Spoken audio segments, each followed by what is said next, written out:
industry has really started to try and get more concrete and tighter in a way about what impact investing means. We would say a few years ago that impact investing captured those investments that were made where the social or environmental purpose was absolutely defined, but where there was also an expectation of financial return. So that distinguished it from philanthropy, that there was a return expectation associated with providing capital to these companies that were explicitly creating social environmental good.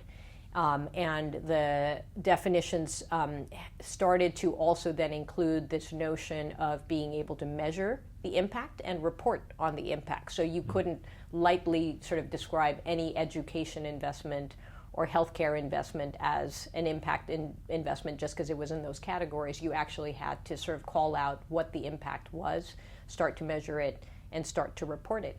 And if you fast forward to today, the IFC actually convened a very large working group and a good working group of various constituents in the industry, and in a series of meetings late last year, but again now in April, has unveiled a set of operating principles which GPs have to live by, or should live by, in order to consider themselves impact investing funds, which is that we have to have our definitions of what impact is. We have to be purposeful about evaluating our investments on the basis of the impact that they are generating. We should be measuring. We should be reporting. We should be also getting some form of third-party validation of the impact itself. And so we're getting more concrete, I would say, as time passes on what impact investing means, but also what it means to be an impact investor, because I think there's a lot of concern in the industry that we don't use the term lightly and therefore dilute it or be accused of impact washing or greenwashing. We need to be rigorous and hold ourselves to very high standards. So some of these initiatives, like the operating principles that were pulled together with the IFC's leadership, are examples of that.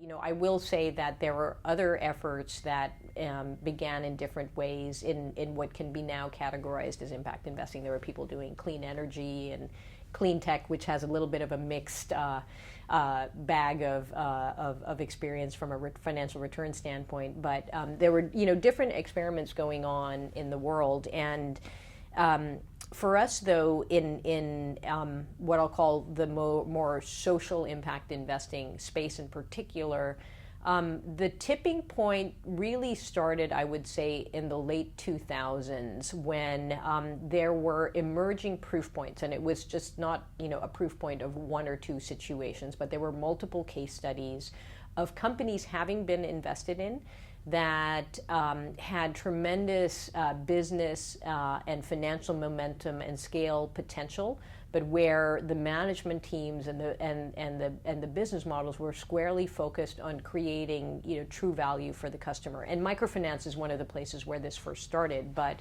what you started to see in the late 2000s was certain growth or private equity firms coming in as follow-on investors to microfinance institutions, to some technology companies, to some healthcare companies that really had strong purpose around the good that they were doing and were unapologetic about both wanting to do good, but also build companies that were world-class in terms of their business practices and approach.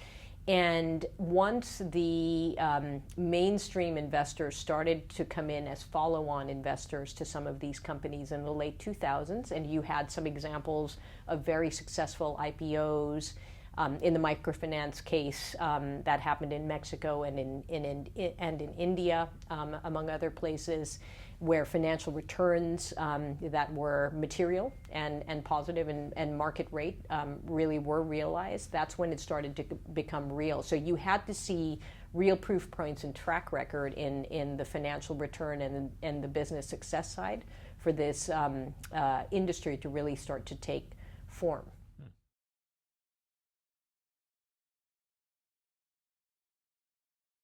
I think we're maturing as an or we're still a very young industry, but we are evolving and progressing over time. And I think what we see in the market is, number one, over time, more companies are starting to mature in that, that can be considered impact companies. So there are many companies now that were started, more than a decade ago that have reached some level of maturity. It's not all startups that we're dealing with. Secondly, quality of management teams has changed.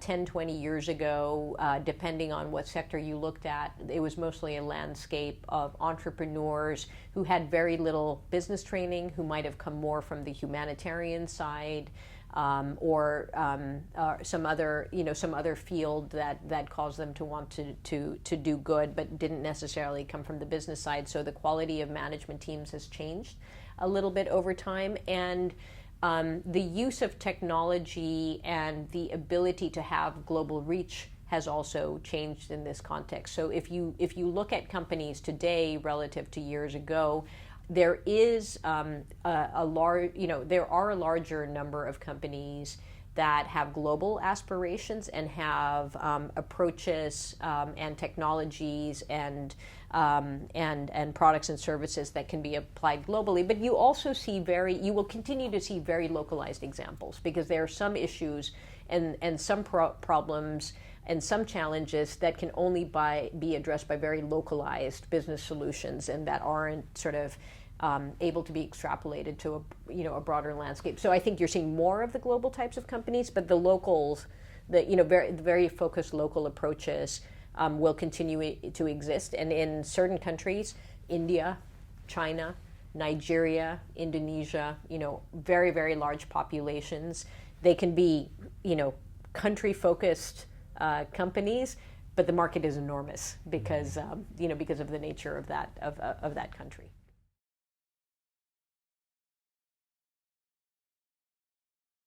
What I will say, though, is I do think more capital will come in, and I think that the overall zeitgeist is going to, change over the coming years. I think that, as I mentioned before, consumers, citizens are starting to care more and more about environmental issues, about the value sets of companies, about inequity in society, economic inequality. I think that the new wave of consumers is really going to care about buying from companies that are responsible in what they do. And I think that the quality of management teams and the market opportunity is just going to continue to grow as a result of this. And those of us who are on the investing side are going to have to maintain seriousness about the work that we're doing and what we mean by this desire to do good, in addition to generating appropriate sort of returns for our investors. So we have a really important stewardship role in making sure that the industry continues to evolve well and stably, because if you overpromise and underdeliver, we will effectively ruin the industry, and that's both in the area of financial return, but also in the area of impact. When we say impact, we have to really mean it, and we have to be serious about showing the positive impact that's being generated by our companies. So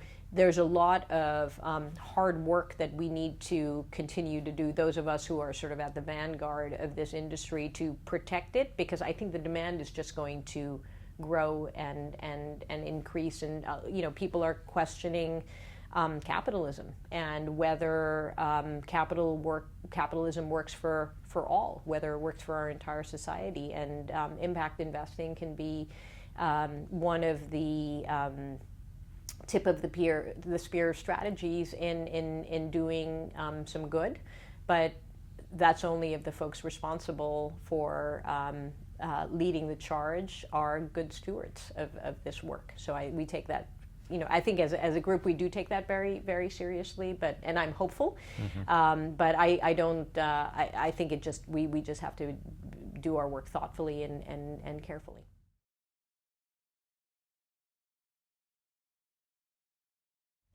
I will say I grew up in the emerging markets, so I do have an affinity for the emerging markets. That said, I've lived in the U.S. On and off for the last 30 years probably. And there was a little bit of a misnomer before that impact investing was something that was a category for the emerging markets and not for developed countries. But there are a tremendous amount of problem. There are many problem sets here in the U.S. In Europe and other parts of the developed world in different categories that need to be solved. And it's really been, I would say, fulfilling for me personally, since I live in the U.S. My kids are in the U.S. school system. My healthcare options are here. My life is here to be involved in U.S. impact companies also.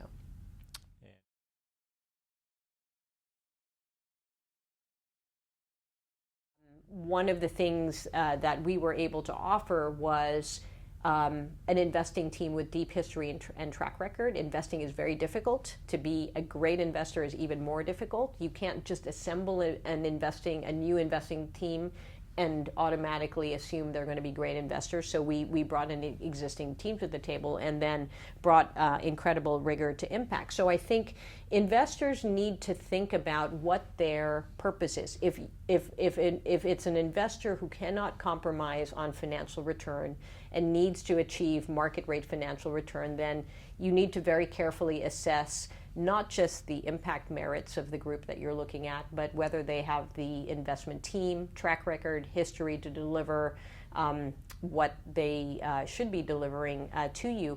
What's interesting about the impact investing space is that there are actually a spectrum of investors. There are some investors or some LPs who care more about the impact and are willing to accept below market return, and there are other funds and other strategies that are appropriate for that. So I think for LPs, it's very important to know where you stand on financial return, where you stand on impact, and then look out into the market and segment the market to see which fund, which management group meets the strategy that matches your objectives. But if you're going to go fully to the commercial return side, you need to be evaluating the GP on the basis of whether or not they can deliver that financial return that you're looking for.